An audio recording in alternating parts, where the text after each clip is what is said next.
وقل رب زدني علما.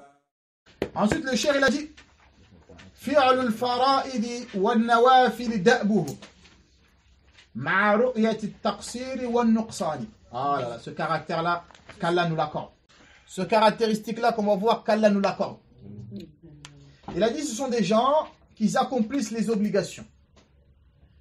Ils accomplissent les obligations. Parce qu'Allah il a ordonné les 5 prières, ils le font. Le hajj, ils le font. Le ramadan, ils le font. La zakat, ils le font. Ce qu'Allah il leur a ordonné.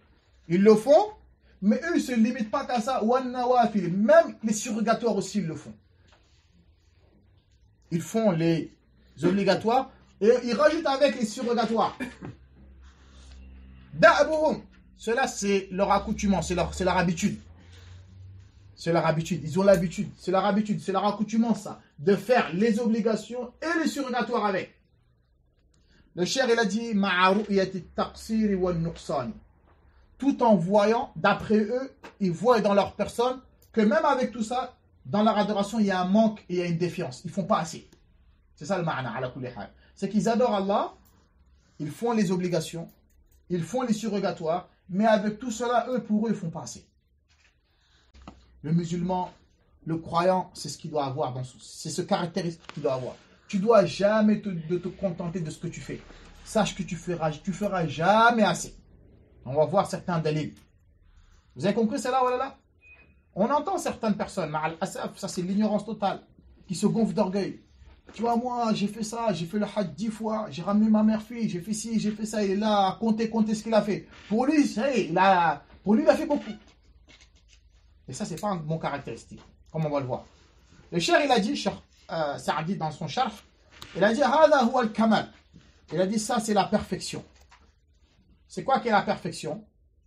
Le fait de faire des efforts, le fait de faire des efforts dans les obligations et le fait de multiplier les surrogatoires, et avec tout cela, tu vois que tu ne fais pas assez. Il a dit ça, c'est le kamal, ça c'est la perfection. Celui qu'Allah il a accordé ce caractéristique-là, Wallah, Allah il t'a donné quelque chose de grand, qu'Allah nous l'accorde. Ça fait tout ce que tu peux faire, mon frère et ma soeur, minimise-le. Je vous l'avais déjà dit, je crois, il y a 2 ou 3 semaines. Tout ce que tu peux faire en bien, tu respectes ta mère, tu lui obéis, tu fais ses courses, tu payes ses vacances, tu payes ses... Mets-toi dans ta tête que tu ne fais pas assez encore. Tu dois faire plus. Tu respectes ton père, il a akhiri, mets-toi dans ta tête que tu ne fais pas assez. Tu prends soin de ta femme, tu lui fais des cadeaux, tu l'aides aux tâches ménagères, il a akhiri, mets-toi dans ta tête que tu ne fais pas assez. La femme, tu respectes ton mari, tu lui fais à manger, tu t'occupes des enfants, tu fais le ménage à la maison, tu préserves les défauts de ton mari, il a akhiri. Ne te dis pas, ouais, moi c'est bon, je respecte mon mari, je fais assez. Non, c'est dangereux ça. C'est dangereux ça. Parce que quand tu vois que tu ne fais pas assez, qu'est-ce qui se passe? Ça va t'éviter la paresse. Ça va te motiver à faire encore beaucoup d'efforts. Et le fait de voir que tu ne fais pas assez, ça va enlever en toi al-ujb, l'orgueil. Tu vas te minimiser. Ça va enlever en toi l'orgueil. Donc c'est pour ça ce caractéristique-là, c'est un très très grand caractéristique de voir, quelles que soient tes œuvres, que tu ne fais pas assez. Allez, notez.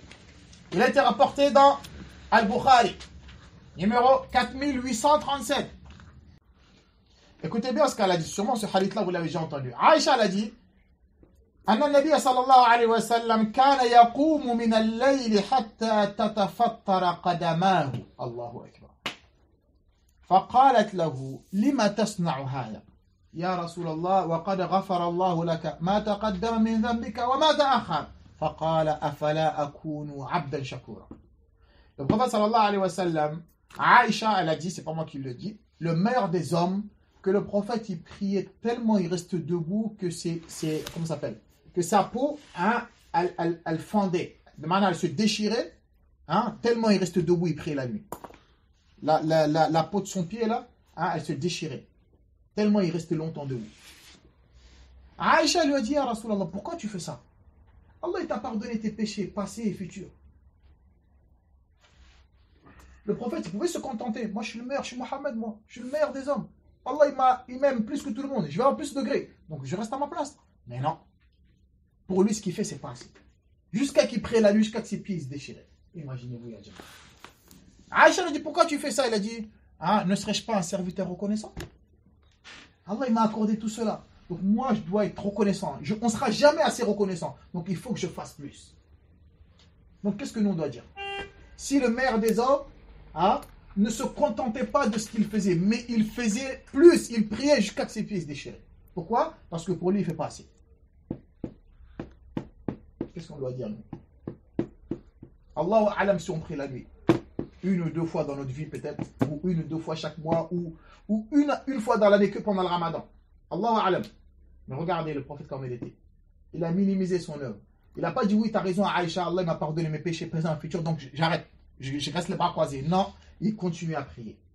Et ça, c'est un conseil que je le dis à moi-même et je vous le recommande, les frères et sœurs, ceux qui m'entendent, quels que soient les actes d'adoration que tu peux faire, ne te gonfle pas d'orgueil. Car comme je vous l'ai dit, le plus important, c'est quoi?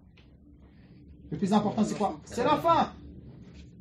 Je vous l'avais dit au début de l'année, si vous vous rappelez, j'ai dit il y a 5 choses qui préoccupent ceux qui ont les cœurs vivants. Vous vous en rappelez ou pas? C'est quoi ces 5 choses-là? Hein? Alors, ce sont des gens qui ont commis des erreurs, malgré qu'ils sont repentis, mais ils ont toujours le souci, est-ce qu'Allah il leur a pardonné ou pas? Le deuxième, c'est quoi? Ce sont des gens qui ont commis des bonnes actions, mais ils craignent Allah, est-ce qu'Allah il a accepté ou pas? Donc si toi, tu ne sais pas si Allah il a accepté ton œuvre, pourquoi tu gonfles d'orgueil?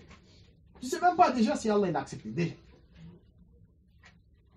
Donc eux, tellement ils ont peur, ils ne savent pas si Allah il a accepté, ils multiplient les bonnes œuvres. Parce que tu ne sais pas si Allah il a accepté. On a dit la troisième, ce sont des gens, madame, qui savent comment, qu'est-ce qui est passé dans leur passé, comment ils ont passé leur vie, mais ils ne savent pas comment ils vont terminer. Et les quatrièmes, ce sont des gens, ils savent qu'Allah a créé l'enfer et le paradis, mais ils ne savent pas dans lequel des deux ils vont partir. Et le troisième, ils ne savent pas si Allah il est satisfait ou en colère contre eux. Ça doit être dans ton cœur et dans ta tête tous les jours. Comme tu as ton portable avec toi, ça doit être avec toi à chaque fois. Tu commets une œuvre, minimise. Je l'ai fait, c'est bien, mais je ne sais pas si Allah l'a accepté. Et je vais faire encore plus. Celui qu'Allah il a accordé ce caractéristique, Allah il t'a donné un grand khair.